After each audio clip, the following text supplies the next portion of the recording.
আসসালামু আলাইকুম প্রিয় দর্শক, কথা বলছে গোলাম মাওলা রনি, সাবেক সংসদ সদস্য, লেখক এবং জার্নালিস্ট। আমরা সরাসরি ভিডিও স্ক্রিনে চলে যাবো, সেখানে বিস্তারিত দেখে আসবো। ভিডিওটি খুবই গুরুত্বপূর্ণ হবে, অবশ্যই ধৈর্য সহকারে পুরো ভিডিওটি দেখবেন।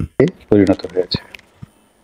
যদি সরকারের পক্ষ থেকে কেউ সংস্কারের আওয়াজ তোলেন এবং যারা এই সংস্কার কমিটিতে ছিলেন বা আছেন তাদেরকে যদি মানুষজন দেখে, দূর থেকে দেখে, তাহলে টিটকারি করে, বিভিন্ন রকম টিটকারি করে। এটি হলো বাস্তবতা।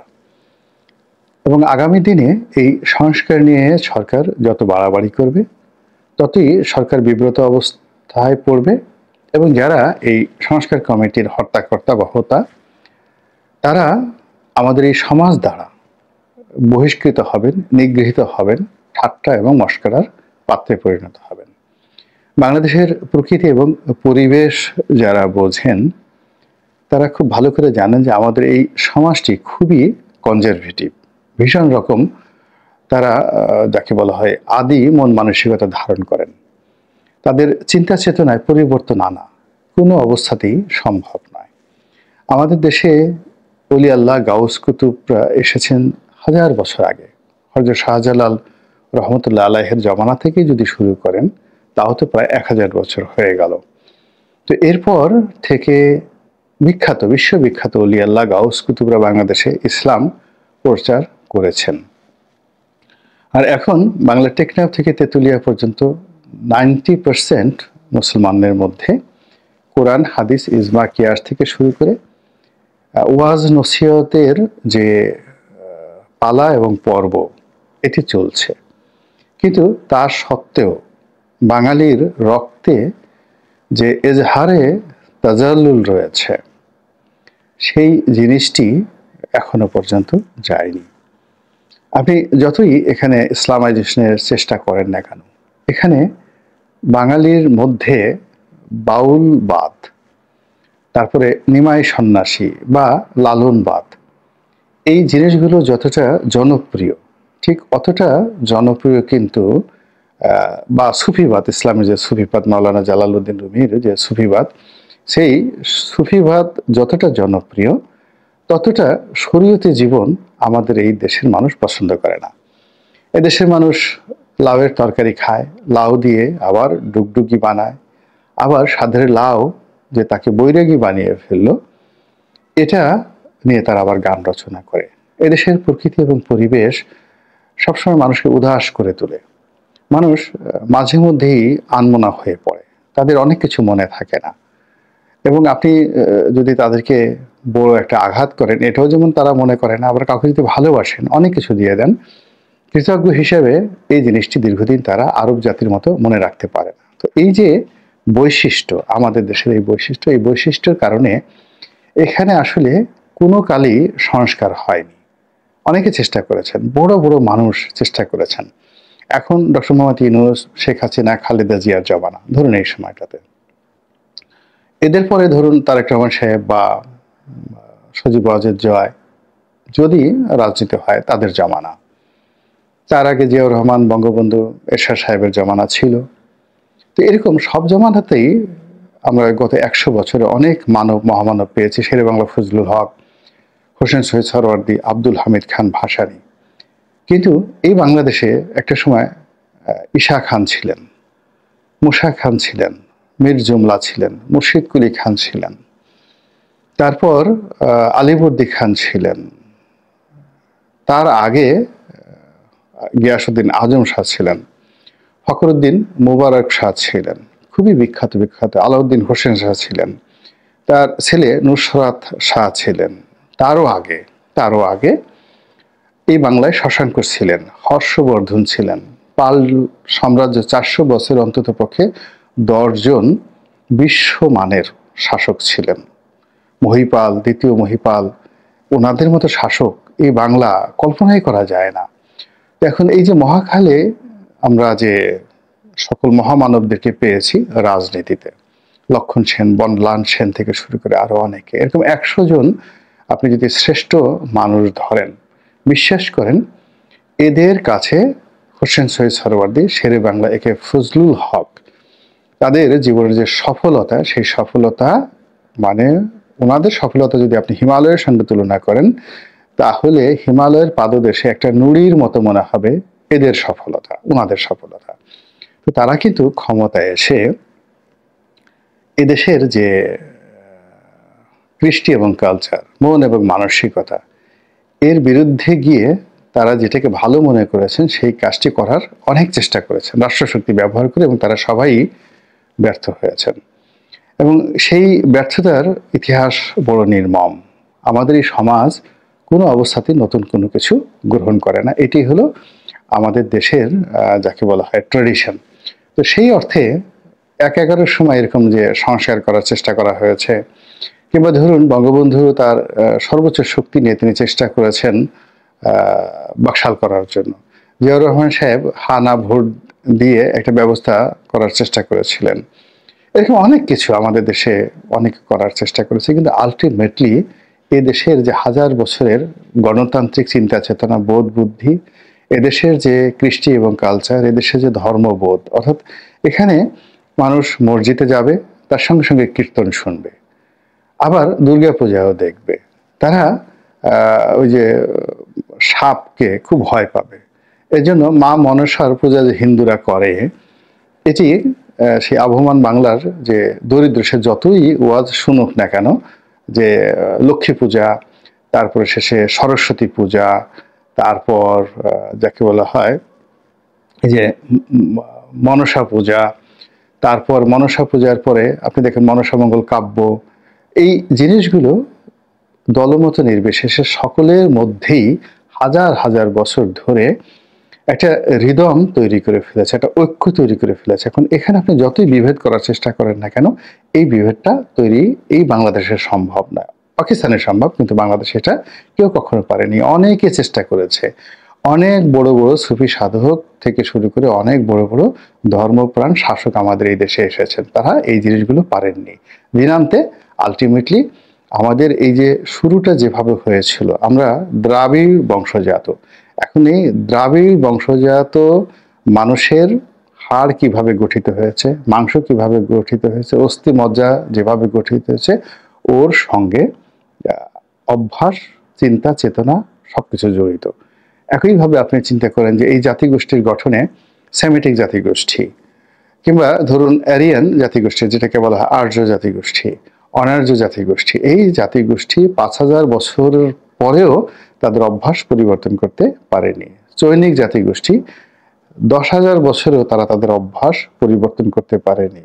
এরকম অনেক জায়গাতে আছে ১০,০০০ বছর ধরে ধরে তারা সেই তাদের সেই ইতিহাসকে, ঐতিহ্যকে লালন করছে। পৃথিবী পরিবর্তন হয়ে গেছে, কিন্তু তারা পরিবর্তন হয়নি।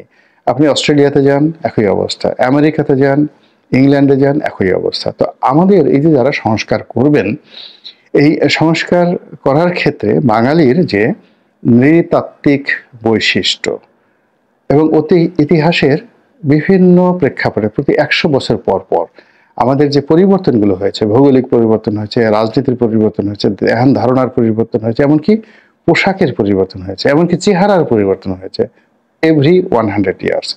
তো এই সময়টাতে আমরা যে ব্যবহারগুলো করেছি, আগামী ১০০ বছর পরে আমরা ঠিক এই ব্যবহারগুলোই করব। তো সেই দিক থেকে আমাদের এই সমাজ কখনো যাকে বলা হয় এই সংস্কারকে খুব সহজভাবে গ্রহণ করেননি। তো সেই দিক থেকে দেখুন এখন সংস্কার একটা গালিতে পরিণত হয়েছে। দ্বিতীয়ত, এই যে বিভক্তি, আমাদের এই সমাজ এখনো ইউরোপের মতো বিভক্তি মেনে নেয়নি, কোনো অবস্থাতে বিভক্তি মেনে নেয়নি। এমনকি ভারত, সেখানে তাদের যে অসংখ্য জাতিসত্তা, তারপরে তাদের মধ্যে অসংখ্য বিভক্তি থাকা সত্ত্বেও তারা কিন্তু ফেডারেল যে সিস্টেমটি যেভাবে কাজ করছে কানাডাতে, ফেডারেল সিস্টেম যেভাবে কাজ করছে অস্ট্রেলিয়াতে বা আমেরিকাতে, ভারতের ফেডারেল গভর্নমেন্ট কিন্তু ওভাবে কাজ করছে না। ওভাবে কাজ না করার কারণে কি হলো, ভারতের যে অমিত সম্ভাবনা, যে সম্ভাবনাটা মুঘল আমলে ছিল, সেন্ট্রাল গভর্নমেন্টের মাধ্যমে মুঘল আমল এবং সুলতানি আমল, এমনকি ব্রিটিশ জামানা, অর্থাৎ পুরো সেই যেদিন কুতুবউদ্দিন আইবেক দিল্লির সিংহাসনে বসলেন, সেই দিন থেকে একেবারে লর্ড মাউন্ট ব্যাটেনের জমানা পর্যন্ত পুরো ভারতে একটা ফেডারেল সিস্টেমের পরিবর্তে একটা সেন্ট্রাল সিস্টেম কাজ করেছে। তারা সুবিধার্থে কখনো কখনো প্রেসিডেন্সিকে মানে প্রশাসনিক কর্মকাণ্ডকে দুই ভাগ করেছে। সেই প্রশাসনিক কর্মকাণ্ড কিন্তু এখনকার মতো তারা সেই প্রদেশ ওইভাবে করেনি, তারা করেনি, পুরোটাই একটা সেন্ট্রাল গভর্নমেন্টের মাধ্যমে তারা চালিয়েছে। ফলে কি হলো, ভারতবর্ষ ইংরেজ আমলে যে রেভিনিউ জেনারেট করত এবং ভারতের যা কিছু ডেভেলপমেন্ট সারা দুনিয়াতে, সেটা সঙ্গীত বলেন, শিল্প বলেন, সাহিত্য বলেন, আবিষ্কার বলেন, বিজ্ঞান বলেন, এটি সেই মুসলমানদের জমানা থেকে শুরু করে আরও আগে যদি চলে যান, মুসলমানদের আগে যখন হিন্দু রাজারা রাজত্ব করতেন তখনও ভারত বিভক্ত ছিল, কিন্তু সব জায়গাতে একটা সেন্ট্রাল গভর্নমেন্ট ছিল। এবং সেই সময়ের যে ঐতিহ্য, এখন আপনি রাজস্থানে যান, তারা তাদের ঐতিহ্য রক্ষা করে। আপনি এলাহাবাদে যান, মধ্যপ্রদেশে যান, উত্তরপ্রদেশে যান, তারা তাদের সেই সেন্ট্রাল গভর্নমেন্টের ঐতিহ্য পোষণ করে। আবার মুঘলতে এখন যান, অনেক কিছু পরে গিয়ে দেখবেন আপনি দিল্লিতে মুঘলদের যে ঐতিহ্য সেটা মুছে দেওয়া যাচ্ছে না। তো আমাদের এই দেশটিতে সবসময়টি সেন্ট্রাল গভর্নমেন্ট ভালো করেছে। এখানে আমাদের ভৌগোলিক অবস্থা অলমোস্ট এভরি 50 বছরে বেশ কয়েকবার আমাদের রাজধানী পরিবর্তন হয়েছে। একটা সময় রাজধানী বাখেরগঞ্জে ছিল, তারপর সেটা চন্দ্রদ্বীপে গেছে, বরিশালের বিভিন্ন এলাকাতে হয়েছে। একসময় যে সোনারগাঁয়ে রাজধানী ছিল, বগুড়াতে রাজধানী ছিল, পুন্ড্রবর্ধনে ছিল, একসময় চাঁপাইনবাবগঞ্জে রাজধানী ছিল, অসংখ্য, মানে এখানে নারায়ণগঞ্জে রাজধানী ছিল, জঙ্গলবাড়িতে রাজধানী ছিল, ময়মনসিংহে। তো সবসময় একটা সেন্ট্রাল গভর্নমেন্ট কাজ করেছে, রাজধানী পরিবর্তন হয়েছে, অনেক কিছু হয়েছে, কিন্তু এই দেশ বা জাতিকে আসলে বিভক্ত করা যায়নি। এমনকি 12 ভূঁইয়ার সময় পুরোটা দেশ অন্তত 100টা ভাগে বিভক্ত ছিল, কিন্তু এরা একটা সেন্ট্রাল গভর্নমেন্ট তৈরি করার জন্য আবার 12 ভূঁইয়া একত্র হয়ে যাকে বলা হয় মুঘলদের বিরুদ্ধে যুদ্ধ করেছে। তো সেই ক্ষেত্রে এখন এই যে যারা সংস্কারবাদী, এই সময় সংস্কারবাদী, তারা প্রস্তাব দিয়েছে এই দেশ আবার 4টি প্রদেশে বিভক্ত করবে। তো এত একটি ছোট রাষ্ট্র, তো সেখানে 4টি প্রদেশ না করে যদি প্রশাসনিক বিকেন্দ্রীকরণটা করা হয়, প্রশাসনিক বিকেন্দ্রীকরণ খুব সহজে ইজিলি এই জিনিসটা করা যায়। আপনি রাজধানী সরিয়ে নিতে চান, এটা অনেকেই বলবে যে ঠিক আছে আপনি রাজধানী সরিয়ে নেন, বা রাজধানীর কিছু অংশ ঢাকা থাকুক, কিছু অংশ নদীর উপরে চলে যাক, কিছু অংশ এভাবে হোক, সেন্ট্রাল ব্যাংক এখানে থাকুক, এটা সবাই কিন্তু মেনে নেবে। কিন্তু প্রদেশ হবে, ভারতের মতো আবার সেই প্রতিটি প্রদেশে একটা করে অ্যাসেম্বলি থাকবে, মানে সংসদ থাকবে, সেখানে একজন করে সেন্ট্রাল গভর্নমেন্টের গভর্নর থাকবে, রেভিনিউ আসবে কোত্থেকে?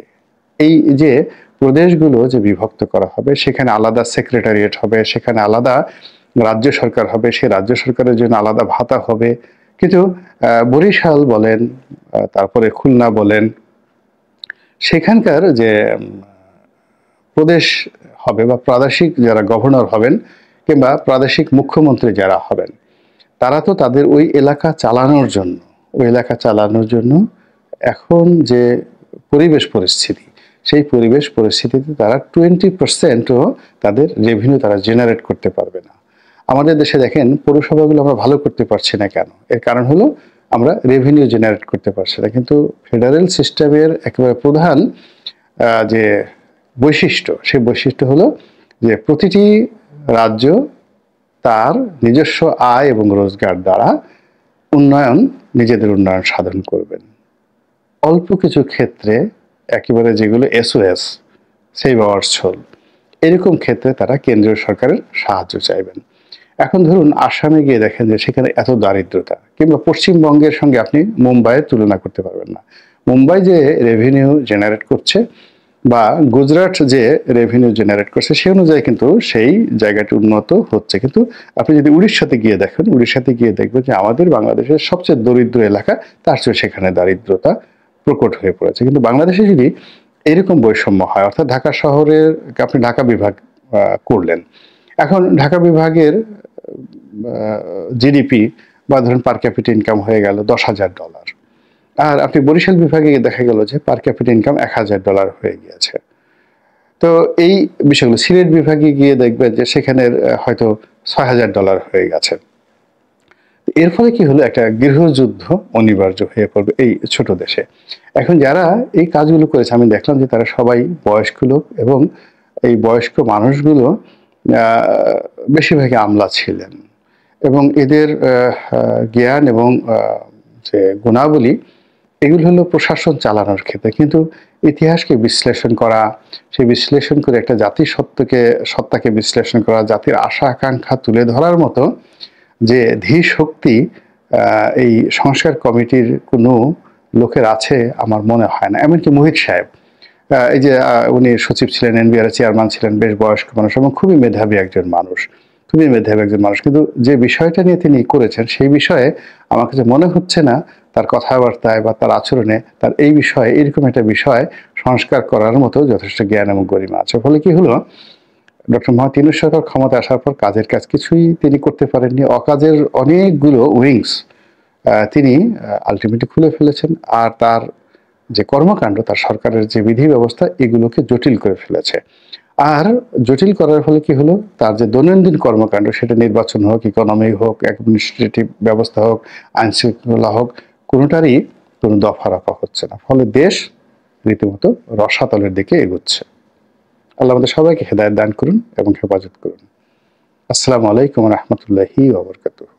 আসসালামু আলাইকুম প্রিয় দর্শক, আশা করি পুরো ভিডিওটি দেখেছেন এবং বুঝতে পেরেছেন। কথা বললেন গোলাম মাওলা রনি, সাবেক সংসদ সদস্য, লেখক এবং জার্নালিস্ট, এবং খুবই গুরুত্বপূর্ণ আলোচনা করলেন। আপনারা জানেন যে সংস্কার করা হচ্ছে দেশ। প্রধান উপদেষ্টা ডক্টর মোহাম্মদ ইউনূস 5ই আগস্টের পরে তারা যখন অন্তর্বর্তীকালীন সরকার গঠন করে, সর্বপ্রথম তাদের যে উদ্দেশ্য ছিল, শপথ ছিল, দেশকে পূর্ণ গঠন করবে এবং তারা সংস্কার করবে। বিভিন্ন যে নিয়ম কানুন রয়েছে তার সংস্কার সহ দেশের সার্বিক দিক থেকে পরিবর্তন করা হবে। সে সাথে দেশের নাম এবং জাতীয় সঙ্গীত পরিবর্তনের কথা উঠলেও এই নিয়ে ব্যাপক আলোচনা চলে, ব্যাপক বিতর্ক চলে। এখনও সেই আলোচনা থেমে নেই, এখনও চলমান রয়েছে। বিশেষ করে দেশের নাম পরিবর্তন অনেকেই করতে চাচ্ছে, অনেকে বলছে যে দেশের নাম পরিবর্তন করা হোক। এই বিষয়গুলো নিয়ে কথা বললেন গোলাম মাওলা রনি। আজকের গোলাম মাওলা রনির বিশেষ এই লাইভ টক শোটি আপনাদের কাছে কেমন লেগেছে অবশ্যই কমেন্টে জানাবেন। সবাই ভালো থাকবেন, সুস্থ থাকবেন। ভিডিওটি শেষ করছি। আসসালামু আলাইকুম।